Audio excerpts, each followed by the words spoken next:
Yes, here I am Manjari Mehta speaking from Rajki Maharaja Varisht Upadhyay School, Jaipur. ये direct और indirect narration का part 2 है। पिछले part 1 में हम लोगों ने टेंसेस के परिवर्तन को अच्छे से देखा था। अब हम पार्ट 2 में आगे का अध्ययन करेंगे।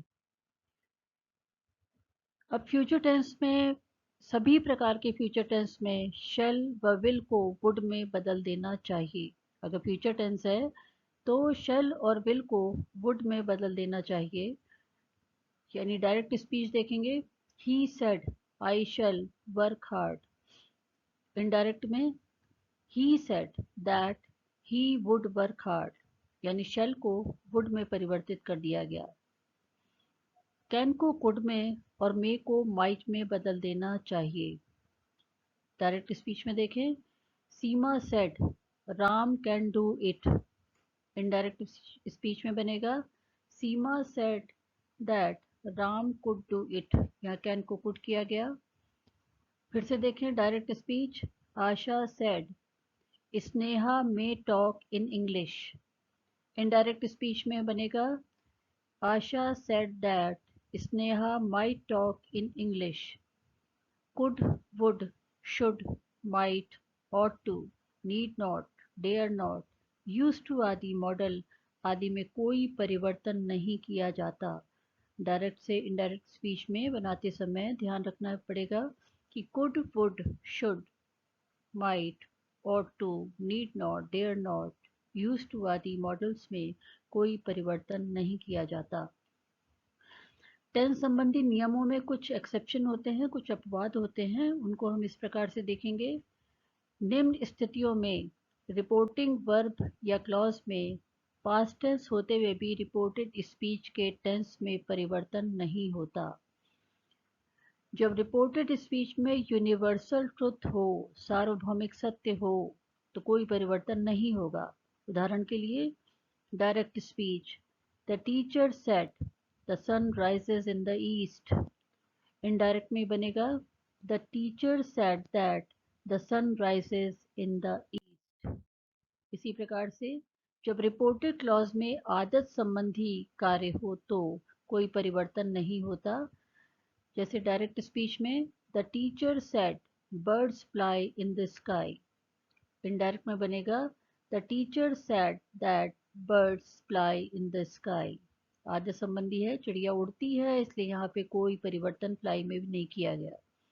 जब रिपोर्टेड क्लॉज में कोई कहावत या मुहावरे हों, जैसे कि direct speech, the teacher said Fortune favour the brave. Indirect speech में बनेगा, the teacher said that Fortune favours the brave. अगला नियम है, जब रिपोर्टेड क्लॉज या स्पीच में ऐतिहासिक तथ्य यानी हिस्टोरिकल फैक्ट हो तो कोई परिवर्तन नहीं होता। जैसा कि उदाहरण में देखेंगे, डायरेक्ट स्पीच में the teacher said India got freedom in 1947। Indirect में ये बनेगा, the teacher said that India got freedom इन 1947। 1947 में भारत जब स्वतंत्र हुआ, तो ये हिस्टोरिकल फैक्ट है, यहाँ पे कोई भी परिवर्तन नहीं किया गया। अगले नियम में हम प्रोनाउन के चेंजेस को देखेंगे। सर्वनाम में कैसे परिवर्तन होता है। सर्वनाम पहले समझेंगे किसको कहते हैं। नाउन के स्थान पे जो शब्द प्रयोग में आते हैं उनको प्रोनाउन कहा जाता है। प्रोनाउन परिवर्तन को हम निम्न प्रकार से समझेंगे, इस चार्ट के माध्यम से हम समझेंगे। पहले तो हम देखेंगे पर्सन 3 होते हैं, first person, second person, third person. First person में भी सिंगुलर नंबर और प्लूरल नंबर होता है, एक वचन और बहुवचन दोनों ही होता है। जैसे आई, माई, मी, वी, आवर, अस। इसमें आई एक वचन, उसका पॉसेसिव केस है माई या माइन, और मी उसका ऑब्जेक्टिव केस है। इसी तरह प्लूरल नंबर में वी, उसका पॉसेसिव केस है आवर या आवर्स, और ऑब्जेक्टिव केस है अस।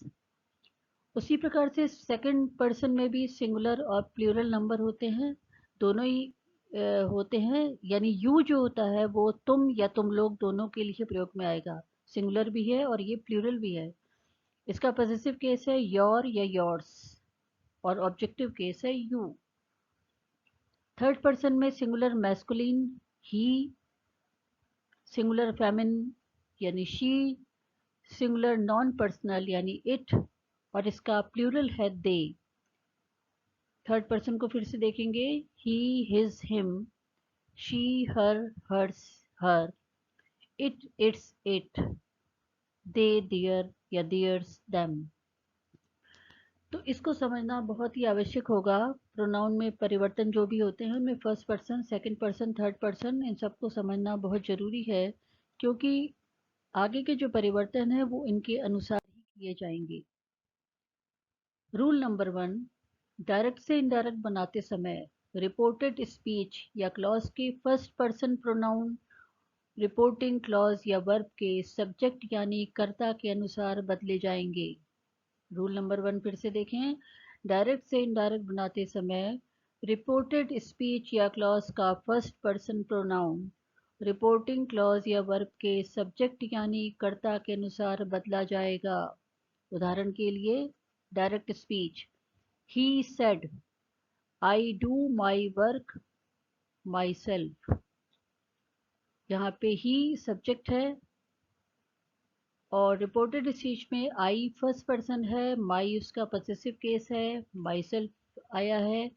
तो आई को ही के अकॉर्डिंग ही में ही बदला जाएगा, उसके अनुसार माई को हिज में और माई सेल्फ को हिमसेल्फ में बदल दिया जाएगा। इनडायरेक्ट स्पीच में पूरा वाक्य देखें, ही said that he did his work himself. Do का डिड किया गया क्योंकि पास्ट टेंस में करना था इसलिए। तो फर्स्ट पर्सन रिपोर्टिंग वर्ब के सब्जेक्ट के अनुसार, सेकंड पर्सन ऑब्जेक्ट के अनुसार, और थर्ड पर्सन में कोई चेंज नहीं होता। आगे के नियमों में हम देखेंगे। रूल नंबर 2, डायरेक्ट से इनडायरेक्ट बनाते समय रिपोर्टेड क्लॉज का second person pronoun reporting clause के ऑब्जेक्ट के अनुसार चेंज होगा। डायरेक्ट स्पीच में देखिए, Ram said to Mohan you do not touch your bag your self.